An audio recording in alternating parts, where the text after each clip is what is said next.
if that's my team last night, if that's the Jets, I'm not giving, now it wouldn't be Jets Chiefs in the Super Bowl, but I'm not giving Mahomes a license to stick a touchdown down my throat. I'm going to take the ball.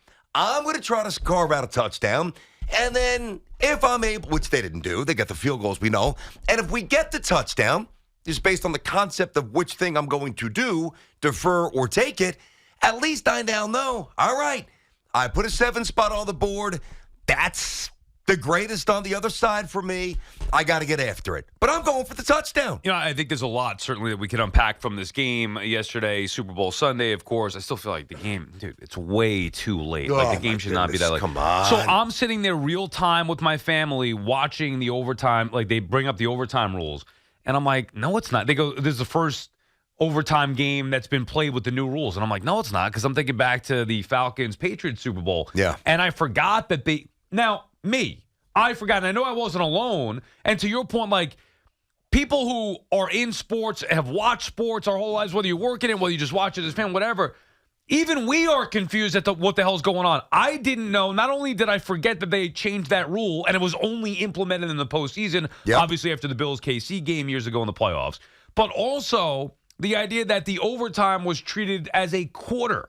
Like, because I'm thinking, well, what's going to happen here at the end of this? Do they restart? Like, I don't even know what the hell's going on. I'll tell you this, though. I never gave it a second thought about Shanahan winning the toss and taking the ball. Like, I don't even understand how you debate the other side. It makes no sense. Well, the only explanation, and I would not subscribe to this. I react to this stuff, what I would do if I was coach or what I would want my team to do.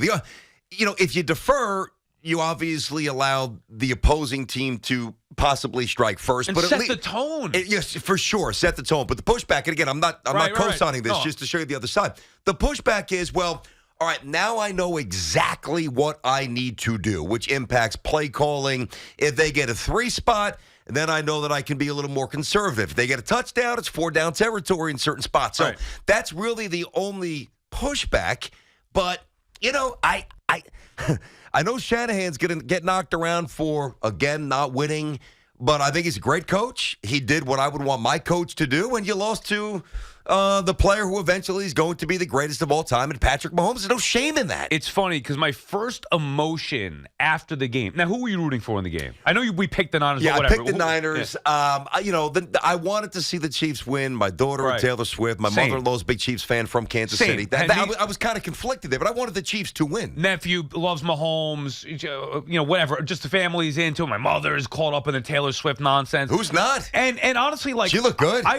She looked great last night. I grew up hating the Niners because they were so successful, and I just never liked them. So even though I thought that this was going to be the one that they finally win, I wasn't rooting for them. So I was watching it from a perspective of rooting for the Chiefs. And my first emotion after the game was, man, I feel horribly for Shanahan. Like, that's another brutal loss. He had the Chiefs on the rope the entire freaking game.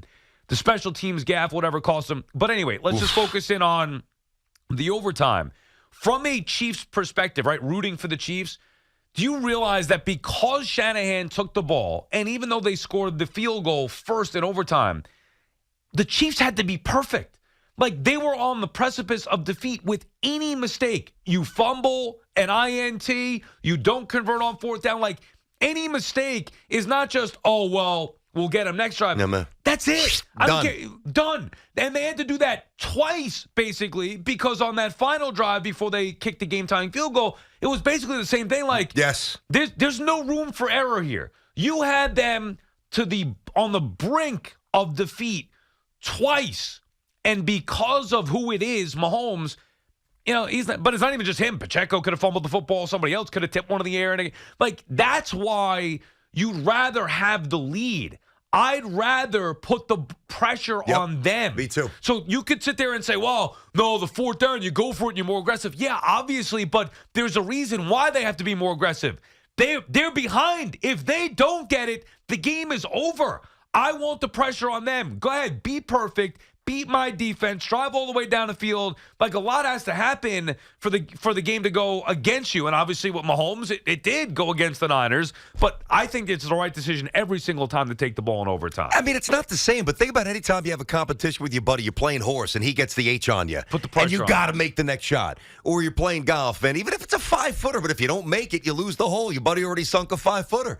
That's just human nature. Now, the way these guys unpack pressure is probably a little different than we do for a $5 Nassau when we're shooting in the mid-90s or playing horse when we were 13. I get that, but the concept's not that foreign.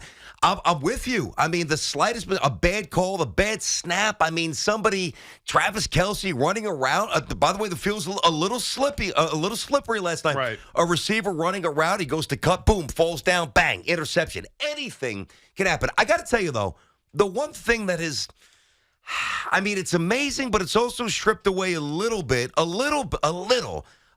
the intrigue for me as a football fan is, though, and it's not just Mahomes, although he's the man, the way all these teams go down the field in 30 seconds. Yeah, I know, it's ridiculous. There's just no suspense, man. It used to be hard. Hey, you got a timeout. Okay, you don't. You have to. You don't. You've got an all-time quarterback. You don't. It really doesn't matter. If you're down 3 points, Al, and you're down, and you've got 75 yards to go, and you've got a halfway competent coach and a halfway competent offense, and 30 seconds, you're tying the game. Right. And that's why, and if I said this in the Buffalo-Kansas City game, then I would say it again. My issue with Shanahan, and it's not even a major issue, but the problem I have is not the decision to receive the football. It's the decision to settle for a field goal when you know who's getting the ball on the other side. I know it was, a foreign thought in the Bills situation. Well, I'll kick the field goal with Bass or whatever. And I'm thinking, no, dude, to beat this guy, Mahomes, you've got to do something outside the box. You can't just settle for the 3 and then give him the ball back. And that's what they did. In overtime, instead of going for it 4th and 4 at KC9, they settled for the field goal. And you then know that you run the risk. Okay, we're going to have to keep him out of the end zone. Now, you could hope that you do that and settle for the field goal, but you also know going in they're going to be more aggressive because they have to at least get in field goal range. That's the decision to me. That would be the issue, not going for the touchdown 4th and 4, where what's the worst that could happen? All right, you don't score. Well, you're going to be screwed anyway because you're giving him the ball back. Even though it's not a vintage Chiefs offense, even though, they scored no points in the second half against the Ravens, last night, obviously a bit of a field goal fest. Like, I know what you mean if you have Tyreek Hill and yeah, I know. But still, it's Mahomes, I can still dude. see both sides. And look what happened. He scored. So I get it. And but they did it against the Bills, too. It was the same thing. Yeah, I mean, he is just so clutch. I guarantee you again. He's amazing. If Shanahan had that decision to make again, I guarantee you he's not settling for the field goal. He might not. 877-337-6666. BT and Sound on the Fan Monday morning after the Super Bowl. It started a little sloppy. You had large swaths. I think it was 100 minutes where the Niners didn't have a first down in real time. But it's funny because as sloppy as the game was to start, with both teams putting the ball on the turf, to me that was for a while the most exciting part of the game.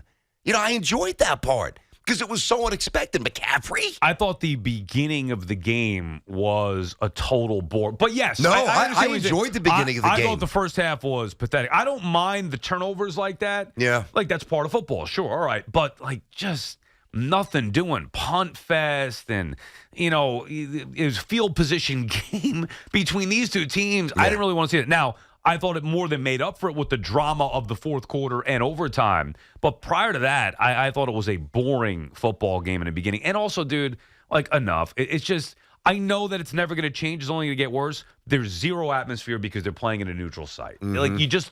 You don't have the feel. Even the broadcast, I never felt like this was the most important game. It was like a mundane atmosphere. Minimal excitement. This is the Super Bowl, and I think a lot of that has to do with where it's played, the time in between the championship week and the Super Bowl itself, and then the way that, to me, the game was played in the first half. All right, let's get your Super Bowl thoughts and reaction. BT and Sal here inside of our Town Fair Tire studio. Friends of Town Fair remind you that you always get the guaranteed lowest price on name brand tires from Connecticut to Maine. Nobody beats Town Fair Tire. Nobody. Joe Peekskill. First up, what's going on, Joe? Joe? Yeah, good morning, guys. Morning. Good morning, guys. Hey, Joe. I just think it's just a couple of quick things. I was a little confused about the overtime myself. I think Shanahan did the right thing. You take the ball and you go with the best and try to score. The other two things that just didn't make a lot of sense to me was I didn't understand the momentum of the game. The first half was really boring. I didn't think it was a good game. It's obviously the fourth quarter and the overtime was great. And then I know you guys are probably going to talk about it later, but I don't think you should give Kelsey a break. We're going to get into it. We'll get into it later. You're right. All right. All right, Joe. Thanks for the call there. Yeah, I mean, listen, it's 10 minutes into the show. Right. We'll There's a lot to get into, and Kelsey will not ride free here. We'll definitely discuss that. I thought I don't know, dude, and just the beginning of the game felt I didn't feel like it was a Super Bowl. I didn't feel like it was playoffs. You sat down in front of your TV watching the championship games or wild card weekend, whatever it is, divisional round. Mm-hmm. There's a feel to it. Last night it was like we've been saying, glorified exhibition. Problem is, it's not for us, the diehard football fan. It means the most, but it's not for us. It's only getting worse as time goes on. Yeah. They're showing videos about what's going on in Brazil and Germany and all No, this. I saw that. Yeah, who cares? I know. And the halftime shows get a little bit longer. I still enjoy the commercials, but it's a different experience. And listen, we can fight this all we want. It's not going to change. So you just hope you get a great game and you deal with the other stuff. It was a great finish. It was a great, another great punctuation for an all-time great. Now, all-time greats, really, including Andy Reid as the head coach. But, there were chunks, 30. My eyes were bleeding. I'm like, good guys, want to go to bed. I'm bored. Oh, It's well, it's a that's the boring other game. thing. It started way too late. Why can't they start this game at 4 o'clock? I don't know. Or 5 o'clock? Oh. That's a late. Come on, that's a I late get start. it, 11 man. o'clock at night. I know. You got kids. Are you trying to get kids to care about it, or people in Germany to care about it? What do you know the answer? Yeah, Do the kids have any money? Right. There you go. Nick's in Bethel, Connecticut, BT and Sal. Nick, what's cooking, buddy? How are you? Hey guys, thanks for taking the call. Okay, Nick. Fun game to watch. I'm really surprised by you guys think that you would agree with Shanahan to take the ball there in overtime. You look at other sports like baseball. You always want last licks, and it's kind of like in poker. It's like an open hand. If you give Mahomes the ball first, you know what he's got, and you know what you got to get. I'm just surprised by that taken. Real quick point on the commercials. We've come a long way. The first commercial on my TV was for a menopause medication. So just to give you an idea of what the people are who are watching the game compared to like a regular season game. Just throwing that out there. Have a good day, guys. Yeah, you got it, buddy. Yeah. Listen, again, I understand the criticism for Shanahan. It's appealing to try to set the tone, but it's also appealing to understand what you have to do. The play calling aspect is massive here. You can't minimize that is a big chunk of the strategy to take the ball or not. As you assess what you're going to do here. If Mahomes scores, if you defer, and Mahomes goes 75 yards and stuffs it down your throat and scores a touchdown, you know exactly what you have to do. When you take the ball first, and there's value there. When you take the ball first, the value is possibly sticking 7 on the board, getting the Chiefs, even though Mahomes is amazing, on his heels maybe a little bit. They weren't flowing offensively. It's not like they put up 40 points and they were incredible. He threw the ball 40-something times en route to 330 yards and ran the ball well. I see both sides. Well, here's the thing. Would you rather be down 7-0 with any mistake ending the game, anything short of a touchdown, you lose, or up 7-0? I'd rather be up 3-0. Well, whatever, but with a chance to stop them. Then or just don't give up a touchdown and get it back, well, which was Shanahan's main point. Even more so. Yeah, third possession based on the time.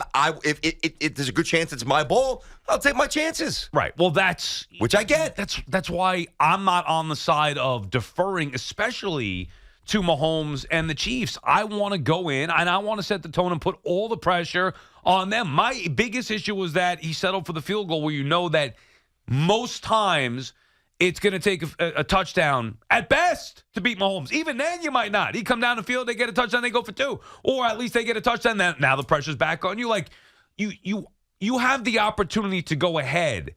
And they did with the field goal. But if they go up 7-0, now the Chiefs know they need a touchdown or it's lights out. And then even if they score the touchdown, you still get the ball back again. I'm on the side with taking the football there. It makes no sense to me the other way. I get the argument. Yep. I disagree with it. Yep, I got you. Maddie's in North Bergen. What's going on, Matt, BT, and Sal? How are you? What's up, brother? How you doing? Good, What's up, man. guys? What's up, Matt? Two quick points. Number one, I experienced this last night. My cousin's got a $1,000 box, and he's hoping for the final, and the people in the kitchen are rooting for Taylor Swift. We were going to kill them. Ugh. They have no idea what's going on in the game. He needs a field goal, and they're rooting for Taylor Swift. I swear to you, you can't make this up. Man, it's that, listen, Maddie, you understand. You know what you're signing up for in Super Bowl Sunday. Generally, it's going to be a different crowd, and, you're not going to be able to control the room the way you usually do. I want to get into something later on, BT. Remind me about that and how it was maybe one of the best Super Bowls I've ever watched, or most enjoyable that I've ever watched, and I'm going to tell you why later, but it has something to do with that. I got you. Finish up, Maddie. Next year it'll be in sweatpants in the dark, nobody around. Number two. Yeah. Al Bundy. Yeah. Yeah. Number two, when you have a betting interest in the game, you watch it a little different. Yep. Shanahan has a minute 20 at the end of the first half with 2 timeouts. Yes. Kansas City had timeouts. They could have used them if they needed to. Yep. So it's not really a problem with the timeouts. Brother, do you not have confidence in your quarterback?